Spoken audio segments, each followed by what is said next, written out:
This is CaseVault. In the heart of Bavaria, nestled amidst rolling hills and whispering wheat fields, stood a quaint farmhouse known as Hinterkaifeck. It was here, in the isolated tranquility of this seemingly idyllic locale, that 6 people met a horrific end. And to this day, the haunting mystery of their deaths continues to elude even the most brilliant investigators. On March 1922, the police received a disturbing report from a local farmer. He'd gone to visit his sister and brother-in-law, Andreas and Cecilia Gabes, along with their children, Joseph and Rose, and the family maid, but found them brutally murdered in their beds. The killer had used a mattock to bash in their skulls with such force that their brains had literally splattered against the walls. It was a scene of unimaginable violence and brutality. What makes this case truly spine-chilling is the methodical nature of the killings. Each member of the family had been slain with the same chilling precision, sparing no one, not even the children. The motive, according to the police, was robbery, likely the work of a desperate individual or a small gang of thieves. Yet there was something about the crime scene that didn't add up. As the investigation deepened, strange details began to emerge. Footprints in the snow outside the house led to the front door, but none were found leading away from the farmhouse. Unexplained noises in the attic had been heard by neighbors in the days leading up to the murders. And strangely, the family's keys were missing. Then there was the maid, who had fled weeks before the murders, claiming the house was haunted. Could she have been driven insane by an evil presence within the farmhouse walls? Or was she, as the police suspected, a cunning accomplice who faked her own departure to avoid arrest? As the years went by, the case grew colder, and the Hinterkaifeck murders became a source of local legend. Theories abounded, each more fantastical than the last. Some whispered that a deranged artist, obsessed with the family's eldest daughter, had stalked and slaughtered them. Others blamed a vengeful spirit, driven to the point of madness by the family's desecration of a sacred burial ground on their property. But perhaps the most unsettling theory, and one that has persisted to this day, is that the killer was someone the family trusted, someone who gained access to their home through the basement window and slipped past the sleeping family in the dead of night. Who this person was, and what their motive could have possibly been, remains a mystery. And so the enigma of the Hinterkaifeck murders continues to captivate and terrify us, a grim reminder that sometimes the most evil of monsters lurk in the shadows of our own humanity. In the chilling annals of crime, few cases have captured the imagination quite like the Hinterkaifeck murders. The brutality of the crime, the eerie silence of the investigation, and the haunting questions surrounding the killer's identity and motive continue to fascinate and horrify people even today. This is the story of the Hinterkaifeck murders. This was a time before mobile phones and sophisticated security systems, when doors were left unlocked and nights were filled with the whisper of wind through the trees rather than the hum of electronics. At the Gruber farm, as in many homes of that era, there were signs of life even after dark. Young Chaya would have been tucked into bed, her dreams filled with the day's play and the animals she cared for. Little Joseph, too young to understand the darkness that was falling, would have nestled beside her. In the corner, the family's cat dozed, unaware of the danger lurking outside. There was no television or radio to compete with the symphony of the night. The wind sang through the trees, crickets chirped their nightly tune, and somewhere in the distance, a dog howled. The absence of modern distractions made the sounds of the night all the more pronounced, creating an eerie atmosphere that was both unsettling and inescapable. Then, at about 10 o'clock that evening, a new sound crept into the symphony. The family dog began to bark furiously. The barks were sharp, insistent, echoing in the stillness of the night. If anyone had been awake, they would have heard it, the prelude to a nightmare. But at that moment, sleep held the family in its embrace. They didn't hear the footsteps outside or the heavy steps on their porch. All was silent inside except for the soft snores of slumbering children and adults. It was a scene of peaceful innocence about to be shattered. Just after midnight, the first blows were struck. In the small bedroom, Andreas and Cecilia slept soundly in their bed, their breaths mingling in the darkness. Suddenly, a heavy object connected with Andreas's head. He cried out, momentarily stunned. The attacker stood over him, his face hidden in the shadows, and dealt blow after blow until Andreas lay still. Cecilia stirred, fear dawning in her eyes as she realized the danger that had crept into their room. She tried to shield herself, but it was too late. The attacker was upon her, delivering blows that echoed in the small space. As the first hints of dawn touched the sky, the couple lay dead in their bed, their eyes wide and vacant, their lives extinguished in the prime of their old age. Meanwhile, in the next room, young Cecilia slept peacefully, oblivious to the tragedy that had unfolded just beyond her door. Her dreams were a world away from the horror that awaited her, but soon, the serenity of her slumber would be shattered.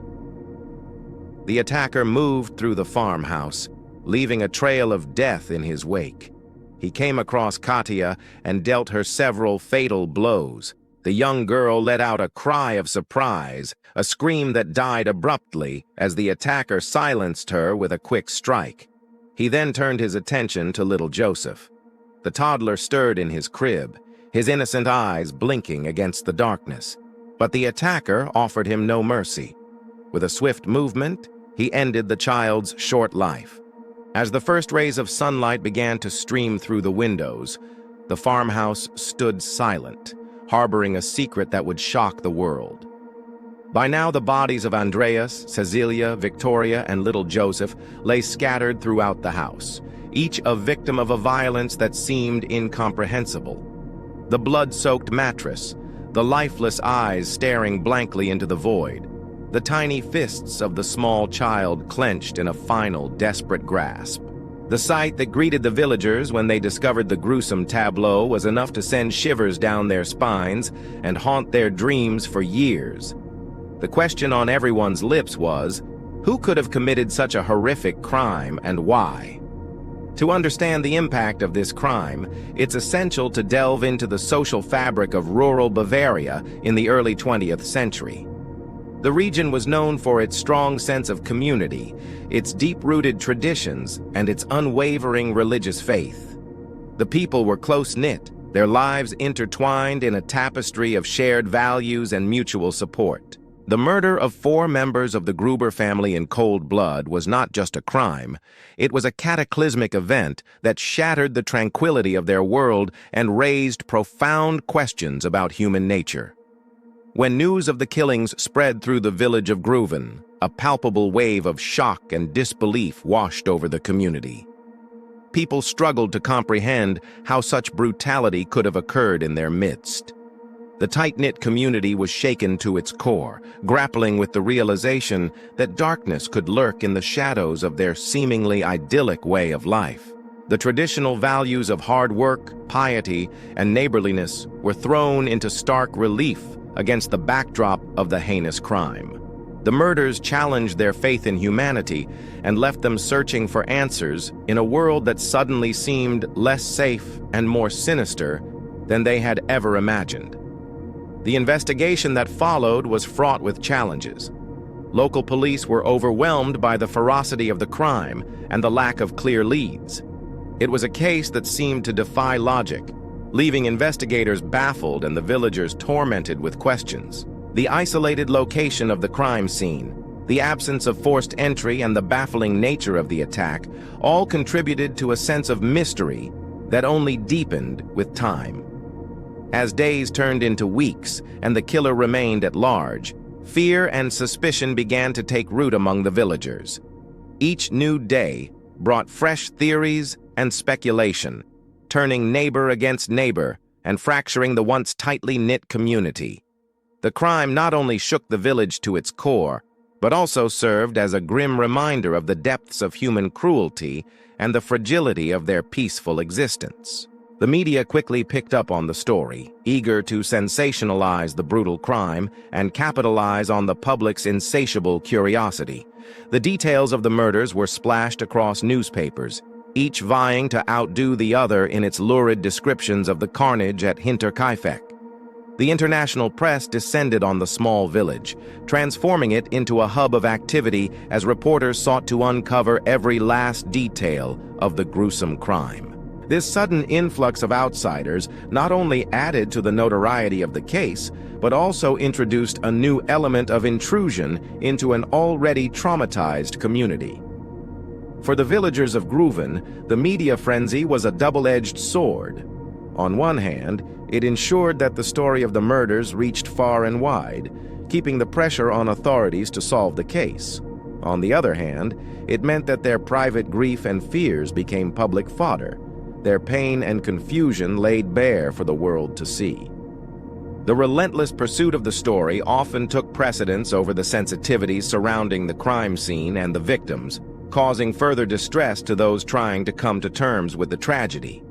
The media's insatiable appetite for details only amplified the shock and horror of the murders, turning a local tragedy into a spectacle that captivated and disturbed the nation and the world. As the media circus continued, the emotional toll on the villagers became increasingly apparent. The tight-knit community found itself fractured under the weight of suspicion and speculation. Friends and neighbors turned against one another, each trying to distance themselves from the horrors that had unfolded in their midst. The shared trauma of the event was compounded by the inability to find solace in a community that was supposed to offer support and understanding. Instead, they were met with accusations and mistrust, making it nearly impossible to heal as a community. The murders not only robbed them of their sense of security, but also the very fabric of their social existence, leaving them isolated and disillusioned in the aftermath. But who was behind this massacre? And what could drive someone to commit such a heinous crime? Even a century later, these questions continue to echo, reminding us of the darkest recesses of human depravity. As we delve deeper into the investigation, we find ourselves confronted with a series of perplexing questions that challenge our understanding of human nature. What was the motive behind the brutal attack? Was it a crime of passion, a robbery gone wrong, or something more sinister? And what led the killer to choose such a secluded location for such a heinous act? The isolated farmhouse became the stage for a crime so brutal, so inexplicable, that it continues to captivate and terrify us even today. The Hinterkaifeck murders remain a chilling reminder of the darkness that can lurk in the human heart. As we stand witness to this horrifying tale, we are confronted with the fragility of life, the complexities of human nature, and the enduring quest for justice and understanding in the face of unimaginable evil. The echoes of this tragedy resonate through the corridors of time, urging us to seek answers not only in the darkness of the past, but also within the depths of our own souls. The final moments of the family at Otting, Germany's most infamous crime scene. The year is 1922. The place is a remote farmhouse, seemingly a world away from civilization. But within its four walls, a sinister drama is about to unfold, a horror that will haunt the annals of criminal history. Our story begins in the days before the massacre, when the farmhouse at Hinterkaifeck seemed to come alive with warnings. Strange, unsettling events that hinted at a danger lurking just beyond the family's sight. It began with the snow. Andreas Gruber, the stoic patriarch of the family, discovered footprints leading from the forest straight toward the farmhouse. They ended at the door, but there were no tracks leading back out. Whoever had approached the home had vanished into thin air, or worse, slipped inside. Andreas searched the property but found nothing. Soon after, the family realized a set of house keys had gone missing. In an isolated village where neighbors lived far apart, a missing key wasn't just inconvenient. It meant someone might have access to their home at any time. Then came the sounds in the attic. Late at night, the family reported hearing faint footsteps above them, as though someone was pacing slowly across the floorboards. Andreas searched with a lantern but found nothing. He dismissed it to calm his family, but unease lingered in the air. Even more unsettling was the warning from the previous maid. Months earlier, she had abruptly quit, refusing to stay in the house another night. She claimed it was haunted, that strange noises and a sense of being watched left her terrified. The Grubers replaced her with a new maid, who arrived on March 31st, 1922, the very day the murders would take place. Individually, these events could be dismissed as coincidence. Together, they painted a chilling picture. Someone may have been watching the Grubers, waiting for the right moment to strike. That moment was now only hours away. As evening descended on April 4th, 1922, the Gronow family at Otting, Germany gathered for their evening meal. At the large farmhouse table, life seemed almost idyllic. Andreas and his wife Cecilia, their daughter Victoria, along with Andreas's mother, grandfather, and two young grandchildren, Joseph and Maria, were about to partake in a simple Sunday supper. Little did they know this would be the last meal they'd ever share. The tranquility was shattered by the arrival of two unexpected guests, Maria's godparents, Joseph and Anna Baumgartner. Their presence added an impromptu layer of merriment to the gathering, but also unwittingly marked a grim milestone in the family's fate. Their visit, as it turned out, coincided with the descent of a nightmare from which there would be no awakening. With the extra hands, supper was served all the faster. As the family ate, their conversation flowed like wine, punctuated by the lively banter of the children. Laughter echoed through the rooms of the farmhouse, weaving a tapestry of normalcy that starkly contrasted with the macabre reality that was about to unfold. As the night deepened, the mood shifted. Joseph and Anna, feeling the pull of the road, announced their intention to leave. They rose to depart, casting one last glance at the family gathered around the table. This seemingly mundane act of saying goodbye would become a haunting farewell, a ritual repeated countless times in countless families, never to be tainted by the shadow of tragedy as it was that night. At Hinterkaifeck, the night of April 1922 was far from over, and the horrors that lay ahead were just beginning to stir in the darkness.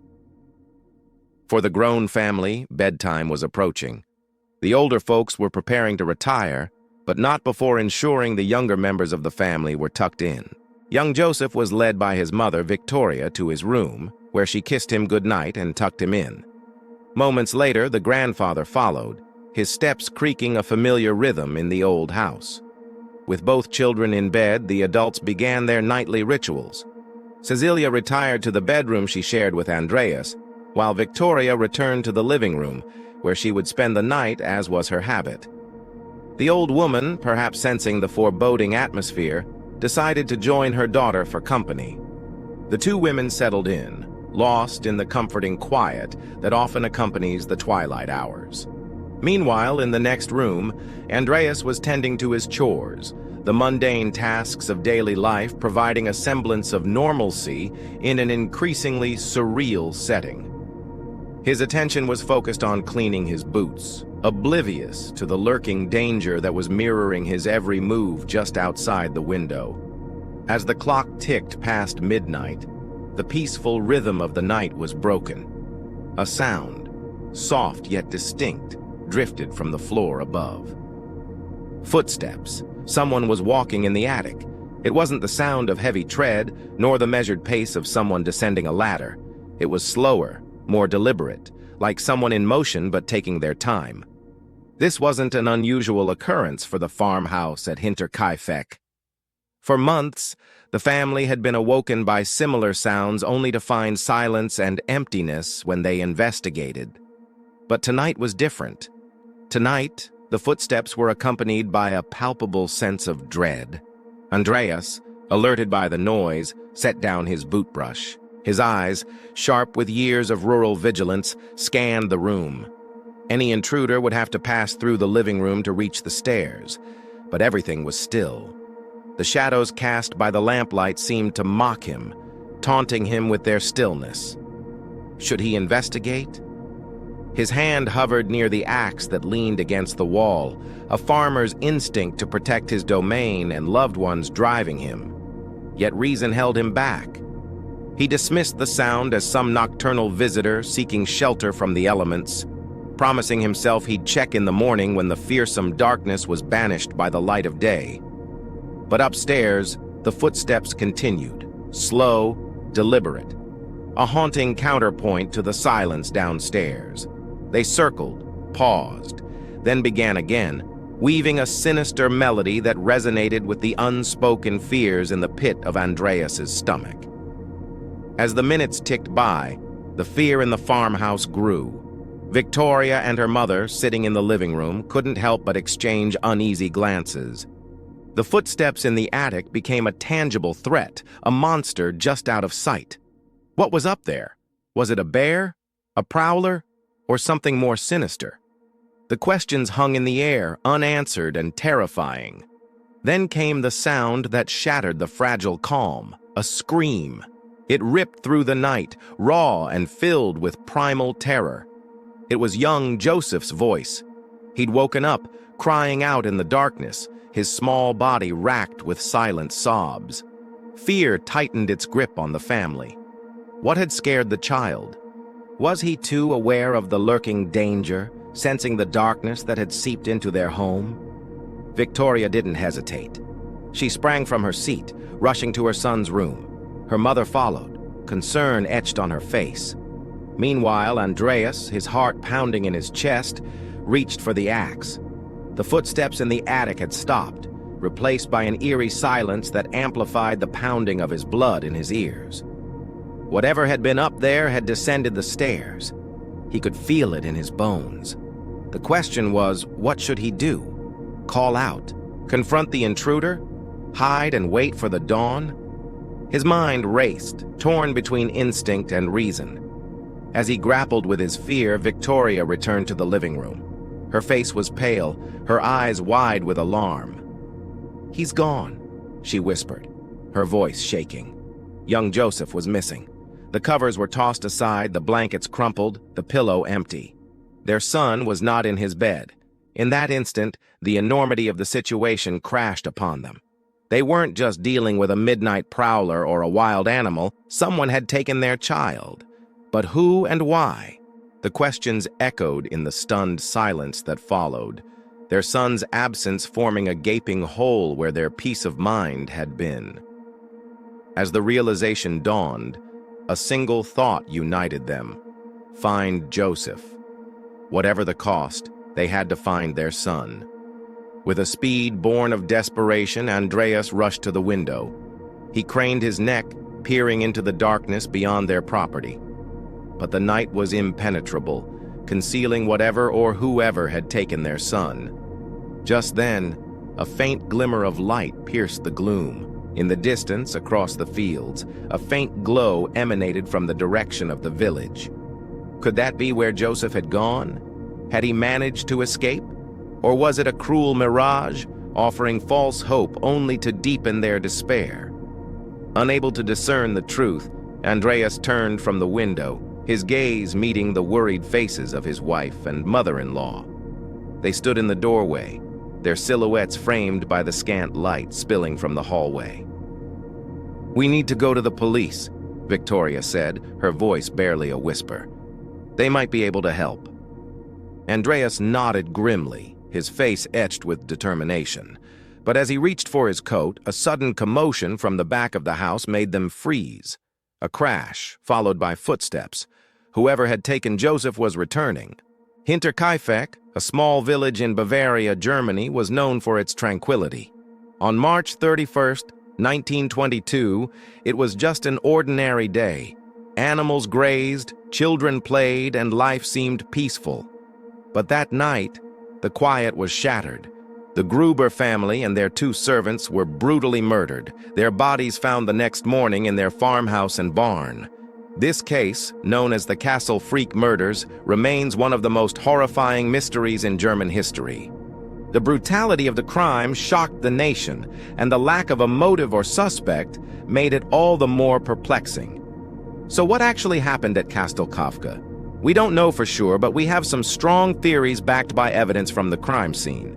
Before we dive in, take a moment to subscribe. If you enjoy true crime stories and unsolved mysteries, our channel has more chilling tales to tell. Now let's return to the story. The victims. The Gruber family consisted of 5 members: Andreas and Cecilia, the parents, Victoria and Dana, sisters, and young Cecilia, Victoria's 2-year-old daughter. They lived in a large farmhouse on the outskirts of town, with some distance between neighbors, which added to the mystery. Why would someone choose this isolated location for such a heinous crime? And why did they target this particular family? What could have led someone to plan and execute such a brutal attack? The day before the murder, everything appeared normal. There was no indication that anything unusual was about to happen. In fact, the family seemed happy. Victoria and her friend Dana had spent the day in a neighboring village, and when they returned home, they reported nothing out of the ordinary.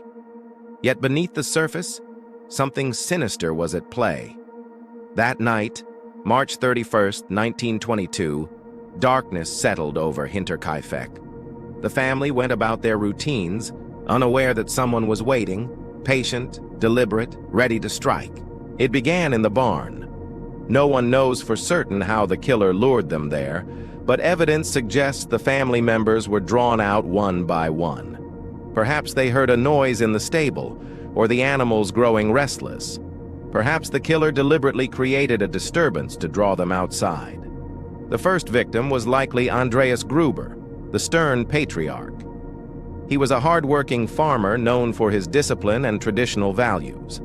That night, he might have stepped into the barn for his rounds, unaware of the danger lurking in the shadows. When he was struck down with a mattock, a farming tool like a pickaxe, the blow crushed his skull instantly. Fearful that the others might come to investigate, the killer waited until they were asleep before moving inside the house to find the rest of the victims. Next, he likely called for his wife, Cecilia, who was tending to household duties. She answered the call, unsuspecting and vulnerable. Like her husband, the attacker dealt her a fatal blow with the same mattock, silencing her forever. The motive remained a puzzle. Why kill the family without taking anything? There was no sign of forced entry or struggle, suggesting the family knew their attacker. Or perhaps the motive was simply the thrill of the kill, the joy of taking a life. Then came their daughter Victoria, a young mother in her 30s, and then her friend Dana Wingate. The two had been visiting from a neighboring farm and were invited for dinner. The killer waited for them in the barn, the implements of death still lying nearby. As they entered the barn, he struck them down one after the other, silencing them permanently. Next, he turned his attention to the widowed daughter, Victoria Gabriel, who lived with her mother. She too was lured to the barn where the killer confronted her. With the same grim determination, he dealt her the same brutal fate, crushing her skull with a single blow. Then he sought out little Cecilia, only 7 years old, sleeping peacefully in her bed. Despite the horror that had already unfolded, he didn't hesitate. He carried the lifeless bodies of the 3 women to the barn, joining them with the rest of the family. Young Cecilia survived the initial attack, but succumbed later, her skull fractured and jaw shattered. She lay in the straw for hours, the evidence later showing that she pulled out her own hair in agony before finally giving in to her wounds. Inside the farmhouse, the slaughter continued. The new maid, Maria Baumgartner, was killed on her very first night of work, suggesting the killer didn't differentiate between age or gender. Even little Joseph, Victoria's 2-year-old son, wasn't spared.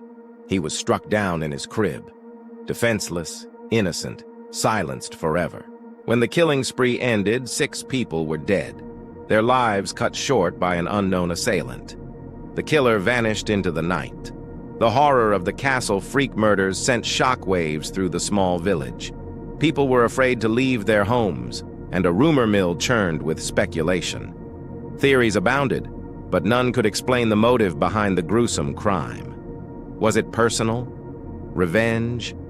Had someone close to the family harbored a deep-seated resentment that drove them to such extreme acts? Or was it random, senseless, the product of a deranged mind? The crime scene offered few clues, but what it did reveal pointed to a disturbing level of premeditation.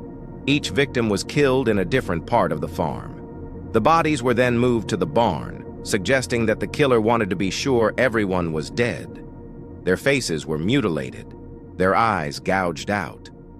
The brutal nature of the crime suggested a killer driven by rage, hate, or perhaps a desire to inflict maximum pain and terror. But the way the bodies were stacked and covered with hay also showed planning. It was as if the killer wanted to hide them, or perhaps delay their discovery. As days turned into weeks and months, the investigation stalled. The police pursued numerous leads, but each one seemed to lead nowhere. The case went cold and the family was laid to rest. But the questions lingered. Who was responsible for the CaseVault murders? And what had driven them to commit such a heinous crime? One theory implicated Andreas Gruber's brother, Lorenz, known to have a violent temper. However, he had a solid alibi, making him an unlikely suspect. Another pointed to a mentally unstable farmhand named Peter, who had a history of violence against animals. But he too was eliminated due to a lack of evidence. The prime suspect became a man named Joseph, a local drifter with a criminal record. He matched the description of a man seen near the farm around the time of the murders, but he too denied involvement and couldn't be tied to the crime definitively. Without concrete evidence, the case remained unsolved. New theories emerged over the decades, including one implicating a secret society called the Order of the Skull, and Crossbones, known for its bizarre rituals and possible involvement in satanic worship. But none of these theories could be proven. In recent years, DNA analysis was used to re-examine the case. It revealed a partial profile of the killer, but no match was found in national databases. The mystery persists. What makes the Hinterkaifeck murders particularly disturbing is the lack of a clear motive. The brutality of the crime shocks the conscience, leaving us to wonder what kind of person could be capable of such violence. The methodical way in which the victims were lured, attacked, and disposed of suggests someone who planned the crime in advance, someone who knew the family well enough to anticipate their movements. The choice of weapons, a simple mattock, adds to the enigma. It's a tool commonly found on farms, not typically associated with violence. But the brutality also points to a killer consumed by rage, someone who took pleasure in inflicting pain and suffering. It's hard to fathom the emotional toll this took on the community. Imagine living in a world where a neighbor, acquaintance, or even a family member could be capable of such horrific acts.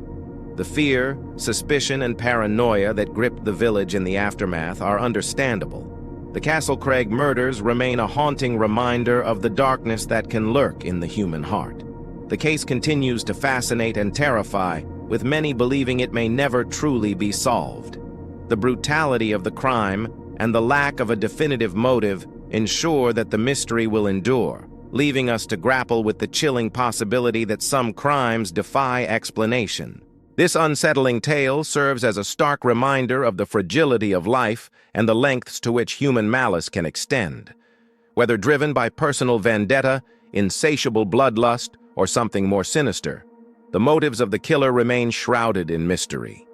The Hinterkaifeck murders continue to captivate and horrify, leaving us to ponder the depths of human cruelty and the enduring power of the unknown. If you have any thoughts on the case, feel free to share them. In the comments below, your insights could help shed more light on this dark chapter in history. The last day of the Gruber family. On March 31st, 1922, a soft wind blew across the plains of Bavaria. Sunshine warmed the rolling hillsides, and the village of Hinterkaifeck was bathed in the golden glow of early spring. In the distance, the faint sound of a church bell carried across the farmland. On the outskirts of town, high above the valley, nestled amid fields of wheat and barley, stood the Gruber family farm. Life here was simple. Days passed slowly by. Chickens clucked, cows lowed, Farmers tilled the land. Children ran through sun-dappled meadows. In the evenings, families gathered together around kitchen tables, eating hearty meals, drinking beer, sharing stories. In the distance, the faint music of a violin drifted across the countryside, mingling with the murmur of a nearby stream. Against this backdrop of bucolic charm, the members of the Gruber family went about their daily business. Andreas Gruber, a sturdy farmer of 60, took care of his animals and crops, the backbone of their livelihood. His daughter Victoria, 28, energetic and efficient, attended to household duties, preparing food and cleaning the house. His son Cecilia, 25, strong and taciturn, lent a hand in the fields and stable. His granddaughter Cecilia, 19, pretty and cheerful, assisted her sister with housework while looking forward to her upcoming marriage. Joseph, just 2 years old, toddled about the farmhouse, chasing butterflies in the yard and playing with the family dog. In the evenings, everyone came together in the shared space of the kitchen. They ate, drank, laughed, talked, sometimes listening to the radio for news of the outside world. That evening, however, was different. After supper, Andreas retired to his room. Alone in the silence, he wrote a letter to his brother, recording the events of his life. He spoke of hard work, good harvest, and his hope for retirement. When he finished, he sealed the envelope and placed it on the table next to his bed, intending to send it in the morning. Then he got into bed and went to sleep. Outside, the crickets chirped. The wind rustled the leaves in the trees. Everything was peaceful. But unbeknownst to Andreas, something evil stirred in the darkness, something that would soon shatter the tranquility of the Gruber farm forever. The night of the murders. In the pre-dawn darkness, something sinister descended upon the Gruber farm. First, there was a struggle in the stable. The killer or killers confronted Andreas and Cecilia. Maybe they attacked them as they prepared for their day, tending to the animals, or perhaps as they slept, tucked away in the loft above the stable. Whatever happened, both men fought back, desperately defending themselves against death. Cattle bellowed in terror as the sounds of a struggle filled the air. One blow cracked Andreas's skull. He slumped to the ground, blood staining the hay. The attackers were not done. They dragged his lifeless body away and hid it beneath a pile of straw. They turned their attention to Cecilia. He, too, put up a fight. But his attackers were stronger. Finally, he fell still, his head crushed like a dropped eggshell. The murderers wiped the sweat from their brows. They had just slain 2 people, but they were not finished.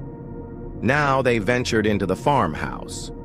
Inside, Victoria and little Cecilia slept peacefully in their beds. The younger girl dreamed of sunshine and flowers, the older one of handsome farm boys and village festivals. But their idyllic dreams could not protect them. Someone crept into their beds and smashed in their skulls. The attackers moved to the maid's bedroom. Maria Baumgartner slept soundly, unaware of the danger lurking at the foot of her bed. She woke with a start as a heavy object connected with her face. Dazed, she tried to call out, but a second blow silenced her scream. Next, the killer went to young Joseph's crib. The boy stirred, blinked his innocent eyes, and reached out chubby arms towards the intruder. The man hesitated for a moment, then smashed in the child's skull. With all the children dead, the killer or killers returned to the main bedroom. There they finished off Andreas's wife, Victoria. They had slain an entire family, but still they lingered inside the farmhouse, washing their hands, wiping their knives, even eating bread and cheese as if nothing had happened. Dawn breaks. As the first rays of sunlight peeked through the curtains, the killer or killers slipped out the back door, careful not to leave any trace of their crime. They fled into the countryside, carrying with them the memory of the night's horrors. Meanwhile, inside the farmhouse, the 6 dead bodies lay strewn about the floor. The blood of 4 grubs mingled with the straw and wood of the farmhouse. In the morning stillness, The only sounds were the distant clucking of chickens and the mooing of cattle, oblivious to the tragedy unfolding within the walls of their master's house. The bodies lay there throughout the day, watched over by the silent, unblinking eye of the clock on the wall. Time ticked by, each second echoing the emptiness left by the dead. The farmhouse was a tomb. Outside, the world went about its daily business. Sunlight streamed through the trees, birds sang in the branches, flowers bloomed in the fields. But inside, death held a tight grip. The scent of blood mingled with the aroma of fresh bread baking in the oven, creating a haunting contrast between life and death. The farmhouse was a stage where the final act had been played out the night before. Now it waited patiently for the curtain to rise once more, for the actors to arrive who would soon uncover the horrors hidden within its walls. The aftermath. When the news of the Gruber family massacre spread through the tiny village of Hinterkaifeck, shockwaves rippled through the close-knit community. People stared at each other in disbelief, unable to comprehend such brutality. The absence of answers fueled a firestorm of rumors and theories. Whispers filled the air as townspeople tried to make sense of the crime. Some blamed itinerant workers known to frequent the area, while others pointed fingers at mysterious strangers who had appeared in town. The name of convicted murderer Peter Curtin, who was rumored to have escaped from custody, surfaced as well. But as days turned into weeks, the lack of concrete evidence left the investigation stalled and the community divided. Investigators struggled to piece together the events of that fateful day. The motive for the crime remained elusive, and without a clear path forward, the search for justice seemed to falter. But as the community reeled from the tragedy, a single question echoed in the minds of many. How could such violence have occurred without a trace? The answer, as it turned out, lay hidden in plain sight, concealed within the very structure that was supposed to have provided safety and sanctuary. For when the police finally searched the farmhouse, they uncovered a chilling secret. The killer or killers had returned to the crime scene, leaving behind an eerie trail of normalcy. They had not just murdered a family, they had invaded their home, consumed their food, slept in their beds, as if they were the rightful inhabitants. This unsettling twist not only complicated the investigation, but also blurred the line between victim and perpetrator, leaving everyone who entered the farmhouse forever haunted by the specter of the killer or killers living among the dead. And do you know what? The year is 1922. You are a young German policeman just starting out in your career. You've seen your fair share of petty crimes, maybe even a murder or two, but nothing can prepare you for what you're about to see.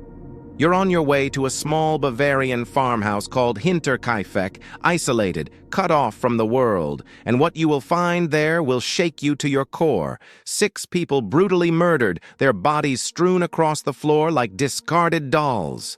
Blood stains the walls and the furniture, turning the once cozy home into a macabre museum of death. This is the story of the murders at Rosengarten. It was April 1922 when a local woman walked past the Gruber family farm, noticing something amiss. The gate to the compound was wide open, far from the neat, orderly place she knew so well. She walked on, figuring the family was probably tending to business in the fields. But 2 days passed and still no one emerged from the house. Concerned, she went to the window and peered in. What she saw made her blood run cold. Through the dusty glass, she noticed a chair lying on its side, overturned stools, and a blanket on the floor. It looked like a struggle had taken place. Fear clutched at her heart. Something terrible must have happened here. She rushed to the nearest neighbor, and soon the news spread like wildfire through the village. The Gruber family, man, woman, and child, along with the widowed mother and her 2 daughters, had been reported missing. The entire community was in an uproar. Why would an entire family vanish without a trace? Surely something sinister was at play.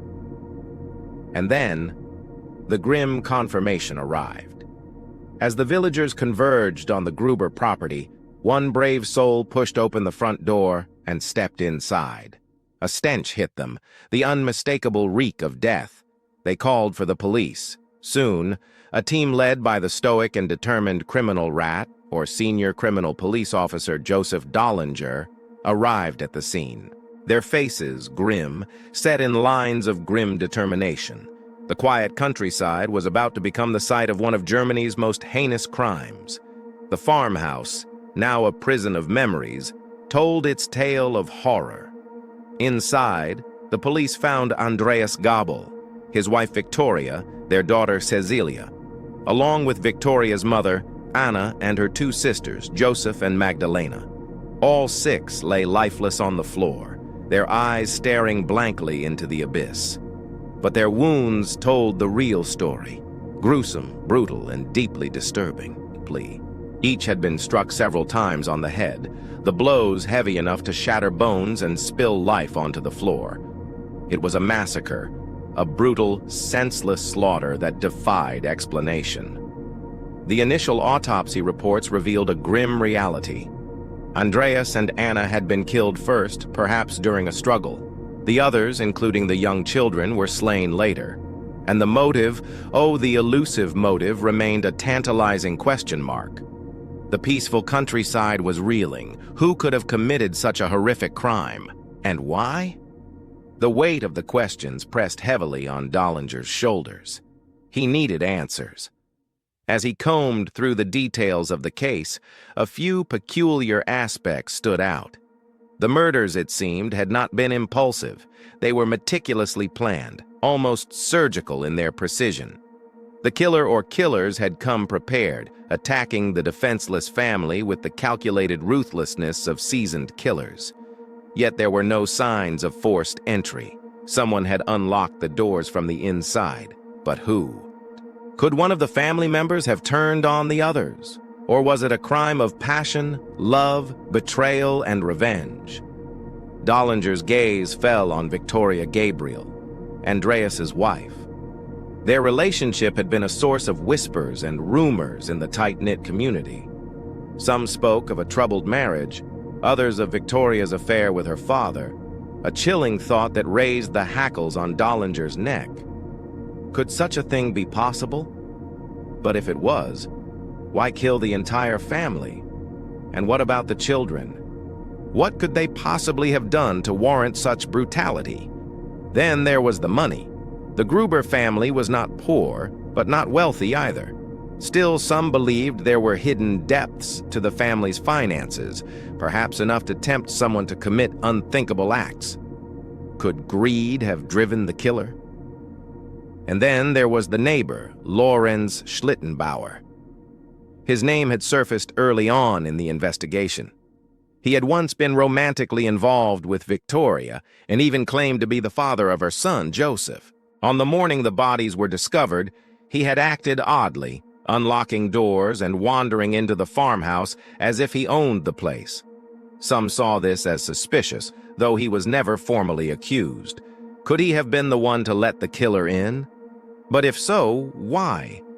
And if not, why did he behave so strangely? As days turned into weeks, the investigation hit dead ends.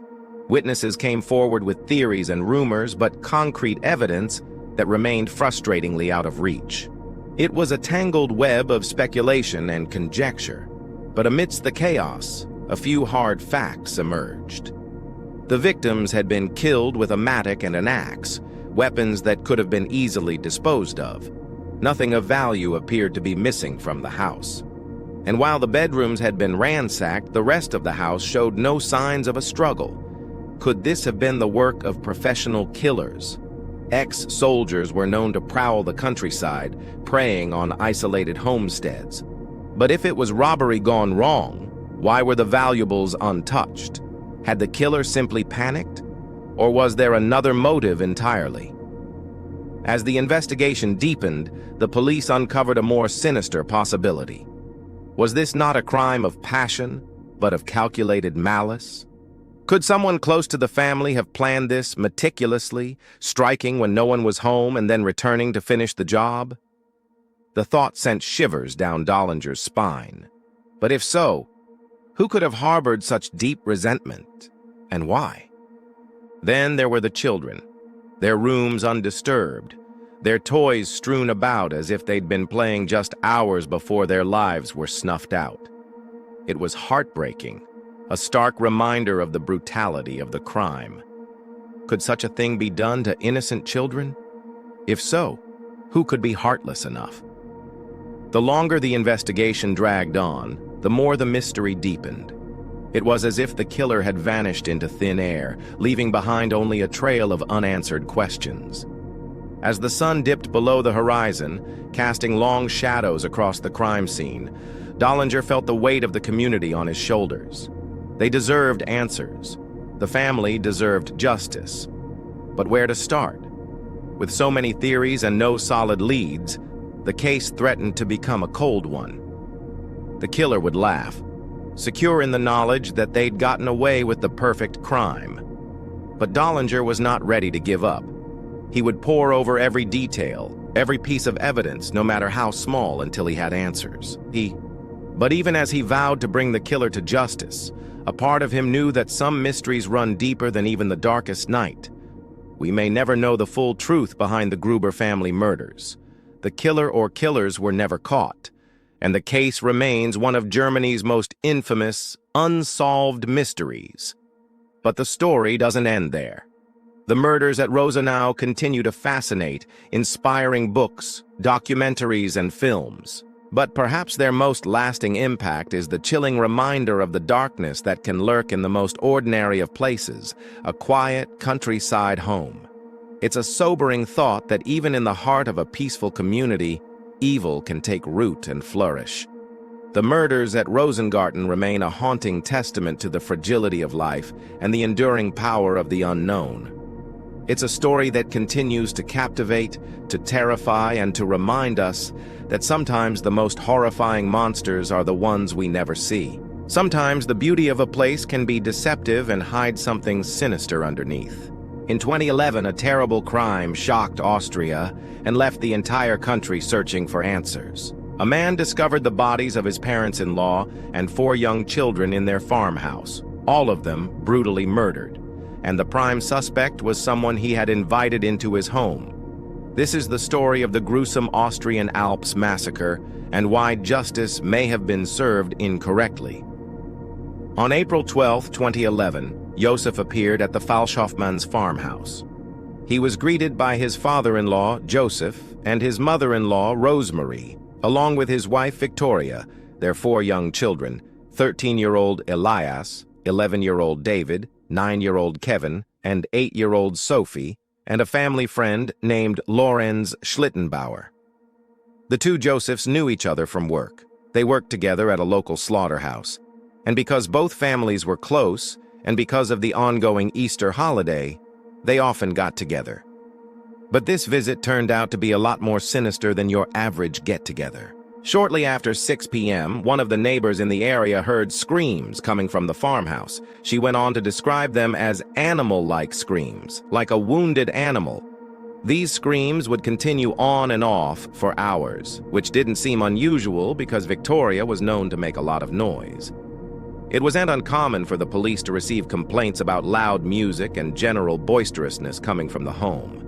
But that night was different.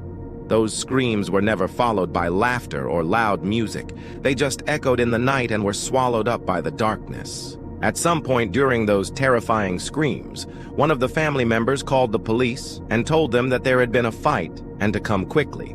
When the police arrived, they noticed a small detail that gave them pause. All of the cars were parked outside the house, but no one answered the door. What was strange was that the front door was unlocked. Even more strange was the fact that they couldn't hear anything when they knocked on the door. Since the family had reported a fight, the police used a megaphone to call out and ask if everyone was okay. When they got no answer, they let themselves in. What they found inside was a horror that not even their worst nightmares had prepared them for. Inside, they discovered the bodies of the family of 5, as well as that of their guest. The bodies of the adults were found lying near the front door and the children's bedrooms. Each of them had been hit over the head with an axe. The wounds to their heads were so severe that their brains had partially exited their skulls. All of the victims were cold to the touch, indicating they had been dead for several hours. Although the killings were brutal, investigators did notice something strange. None of the bedrooms showed any signs of disturbance. It seemed as though whoever killed them had made sure to wait until the kids were in bed before attacking. Another thing that was odd was the fact that the killer had locked the children in their rooms. It was as though they had tried to escape and had been hunted down one by one. Now here's where things get really strange. As the police combed through the house, looking for clues, one of them noticed that the back door was also unlocked. Because of this, they brought in a dog to see if the killer had fled. The dog's attention was immediately drawn to the back door, as if trying to tell the police that this was the way the killer had escaped. However, the dog soon lost the scent outside. There was nothing there. As far as the police could tell, the killer had struck between 4:30 and 6 p.m., and then they disappeared into thin air. There were no signs of forced entry anywhere, so everyone in the house had been accounted for, and the last person to leave had done so without taking a single step. The killer was still in the house, having vanished into thin air. Investigators also noticed a strange sound coming from the attic of the house. When they investigated, they realized that there was a loose floorboard, and when they removed it, they discovered a crawl space. Underneath the attic floor, they found a pair of men's boots and a hammer. The hammer was covered in blood and was later determined to be the murder weapon. A DNA test confirmed that the blood on the hammer belonged to Victoria, while fingerprints confirmed that the hammer belonged to Lawrence Schlittenbauer, the man who had been staying with them. Lawrence had been romantically linked to Victoria in the past and had a child with her. Although they had broken up, he remained close to the family and was often seen at their house. He was also the first person to arrive at the crime scene after the police had sealed it off, which made many suspicious. When asked by the police what he had done with his boots, Lorenz claimed that he had left them in the living room. When the police checked, they found that the boots had indeed been there. Lorenz had not been wearing them when he arrived at the farm. It almost seemed as though he had left the boots in the living room to intentionally lead the police to them. Many people believed that he was trying to be seen as helpful, but others believed he was trying to implicate himself. In the days following the crime, Lorenz gave numerous interviews with the press, each one carefully worded to cast doubt on his involvement in the crimes. After talking to the press, he flew back to his native Slovakia and stayed there for months, refusing to return to Austria to speak with the police. As soon as he was back in Slovakia, he began filing lawsuits against anyone who wrote or said anything negative about him, showing how paranoid he was. While it seemed clear that something about Lorenz's story wasn't adding up, the police had a problem. They didn't have enough evidence to hold him. Sure, the hammer was his, but they hadn't found any physical evidence directly linking him to the crime. Additionally, although Lorenz refused to talk to them, his silence was not enough to charge him. Everyone had theories about what had happened, but no one had concrete proof. Theories abounded. Some believed that it was Lorenz, pointing to his obsessive nature and anger issues. He had once spent a year in jail for beating up his wife, and he had been arrested for harassing his ex-girlfriend Victoria. Lorenz was also the only person who had ever been able to unlock the door to the farmhouse without a key, even though it was clearly locked from the inside. Was he there that night? Did he use a key to unlock the door from the outside and slip inside unnoticed? Then there were the rumors of an incestuous relationship between Andreas and Victoria, dark whispers of a forbidden love that could have turned violent.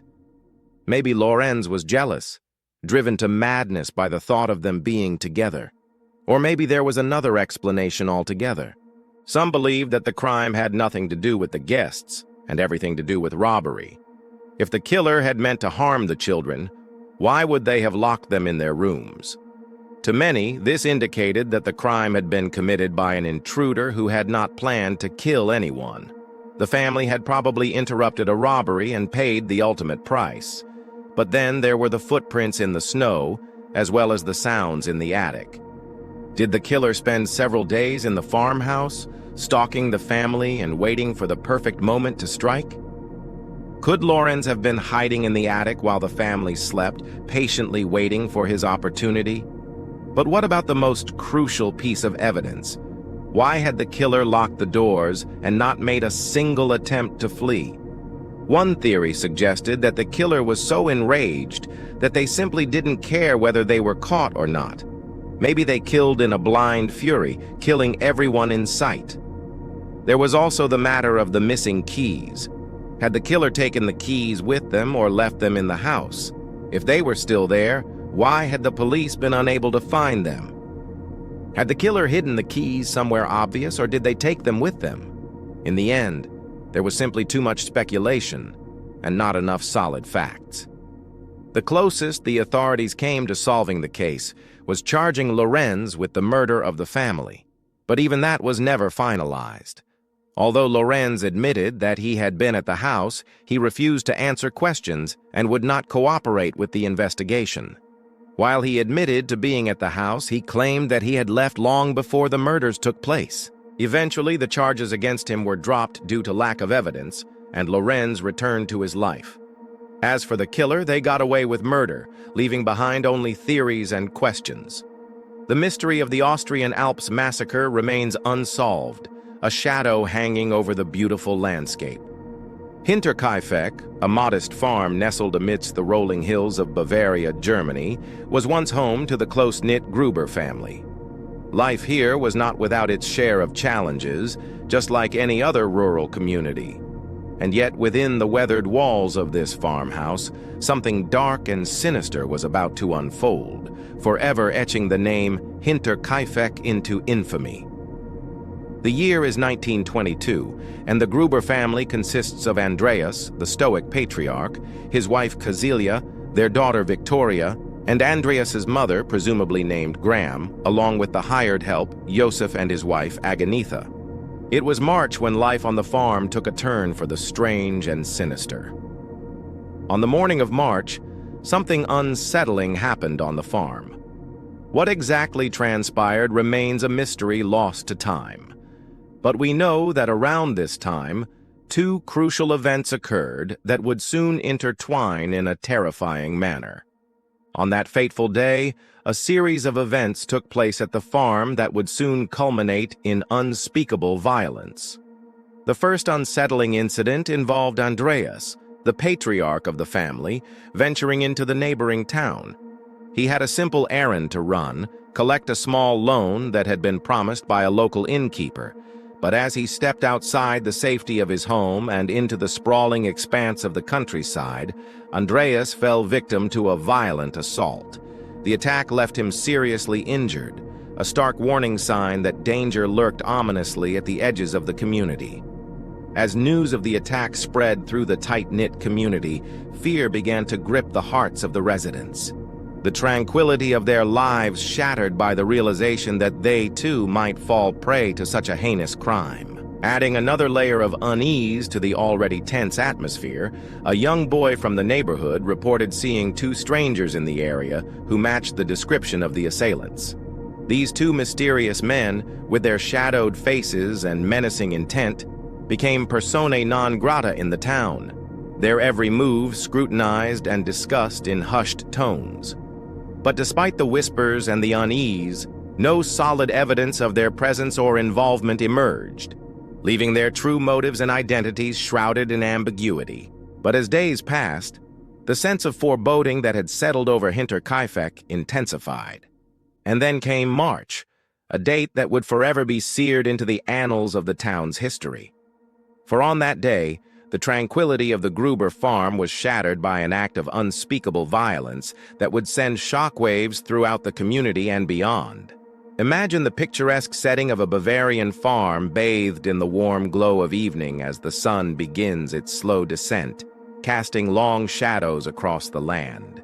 The air is alive with the symphony of a bustling farm as animals are brought in, chores are completed, and families gather to recount the day's events. But tonight, there's an unsettling stillness in the air. The laughter and chatter have been replaced by an eerie silence, broken only by the distant call of an owl. Inside the farmhouse, Cecilia Gruber prepares dinner, her hands moving deftly as she creates a simple meal for her family. Her thoughts drift to her husband, Andreas, still recovering from his recent beating and unable to help with the evening's chores. She hopes that his wounds are healing well and that he'll be back to his usual self soon. Outside, the hired couple, Joseph and his wife Aganitha, tend to the animals with practiced ease. Their movements are efficient, their faces etched with the weariness of a hard day's work. Little do they know that tonight will be their last on the farm. In the distance, a dog barks, its sound echoing through the stillness. The children are playing nearby, their voices carrying on the breeze. Life seems serene, almost idyllic.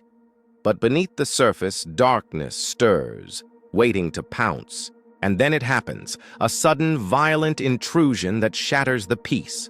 A large group of armed men burst onto the scene, their faces grim, their eyes hard.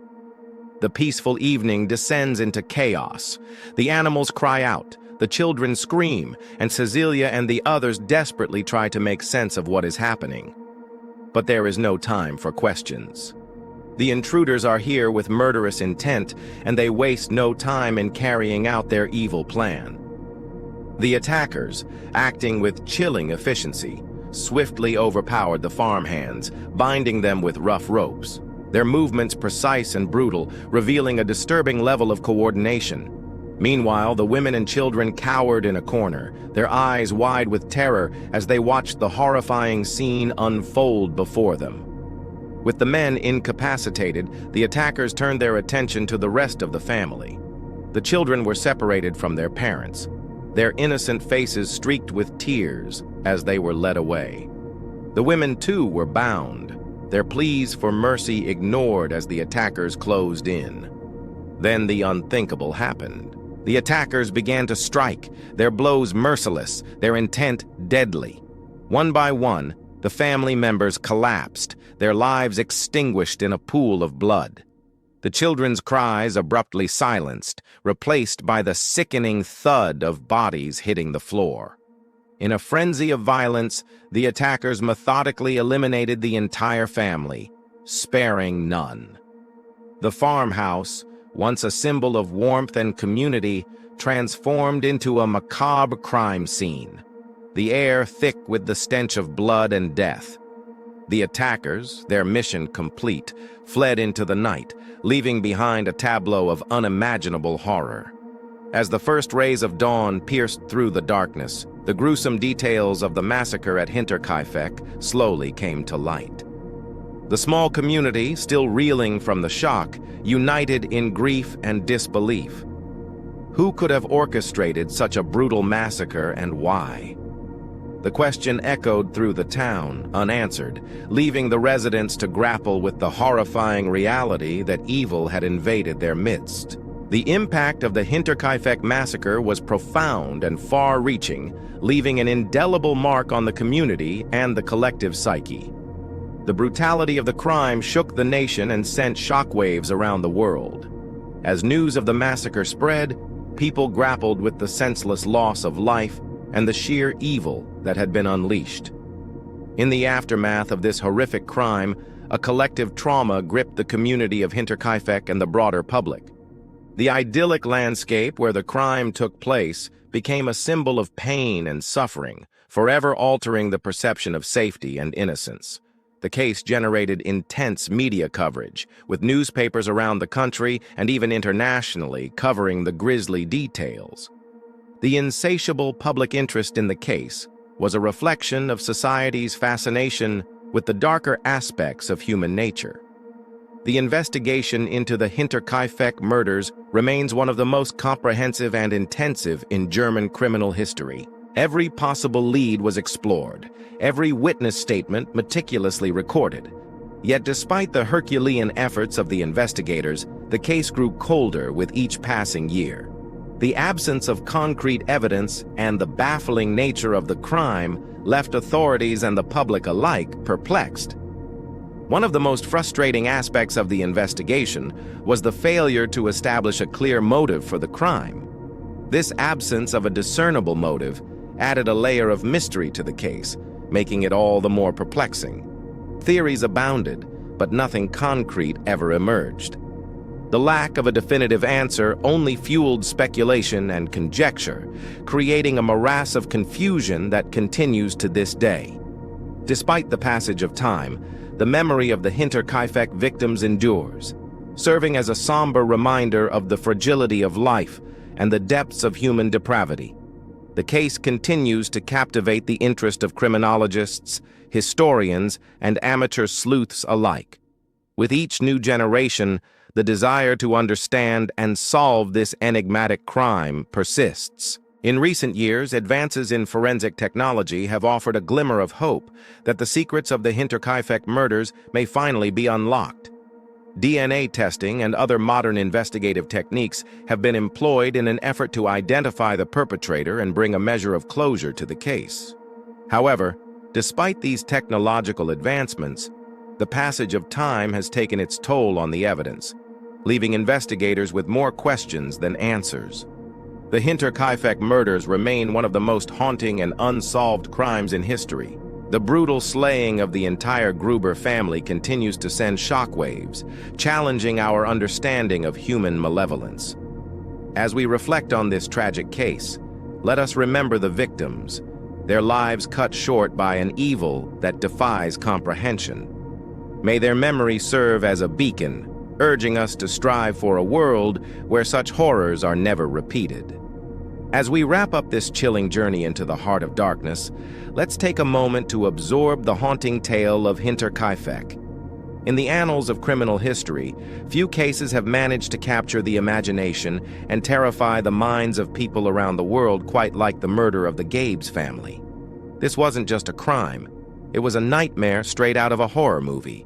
And yet, as we delve deeper into this harrowing event, we find ourselves confronting a grim reality. Sometimes, evil doesn't roar. It creeps in silently, in the dark of night, into the heart of an unsuspecting home. At Hinterkaifeck, an entire family was erased in a single night. A mother, her children, her parents, even the maid who had only just arrived. The brutality was so personal, so merciless, that it felt less like a crime and more like a message carved in blood.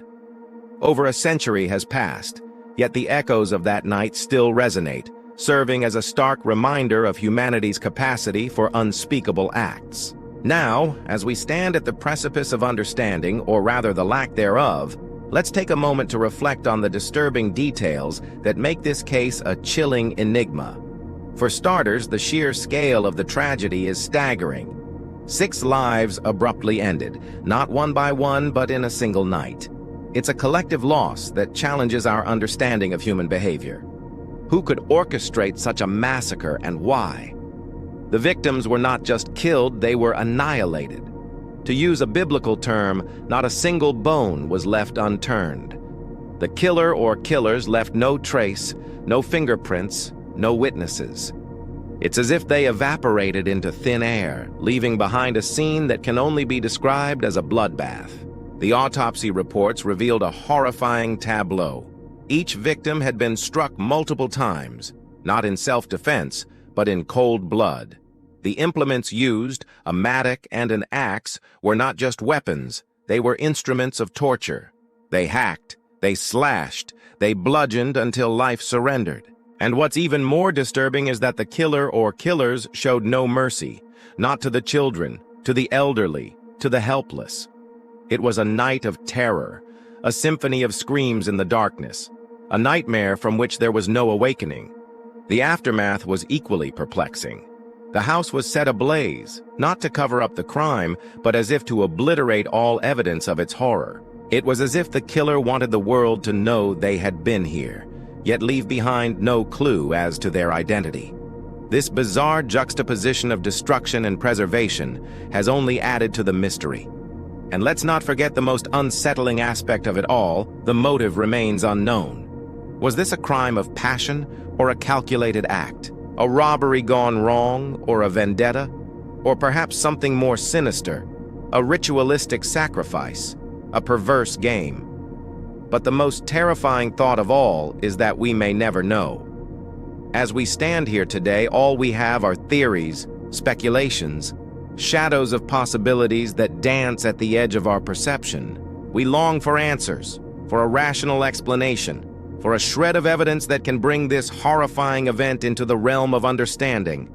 But the truth is, some mysteries are best left unsolved, some wounds too deep to be probed, some nightmares too potent to be dissected.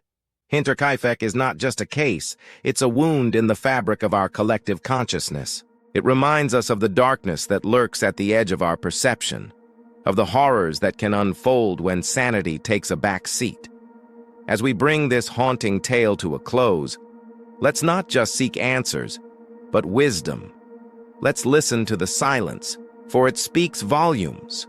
Let's look beyond the darkness, for it's in the shadows that we truly see. And let's remember the victims, not just as names on a page, but as souls lost in the labyrinth of a nightmare. Their story is not just a chapter in criminal history, it's a testament to the fragility of life, the unpredictability of fate, and the unending quest for justice. The fields of Hinterkaifeck are silent now, but whoever swung the mattock that night walked away unseen, leaving behind only blood, whispers, and a mystery that refuses to die. Thank you for joining me on this journey through the shadows. If you found this video insightful or disturbing, I invite you to show your support. Your engagement fuels our pursuit of the most captivating and thought-provoking mysteries. Stay tuned for more journeys into the abyss. And until then, may your nights be dark and filled with nightmares. So if you like true crime mysteries, don't forget to like, share, and subscribe to CaseVault for more.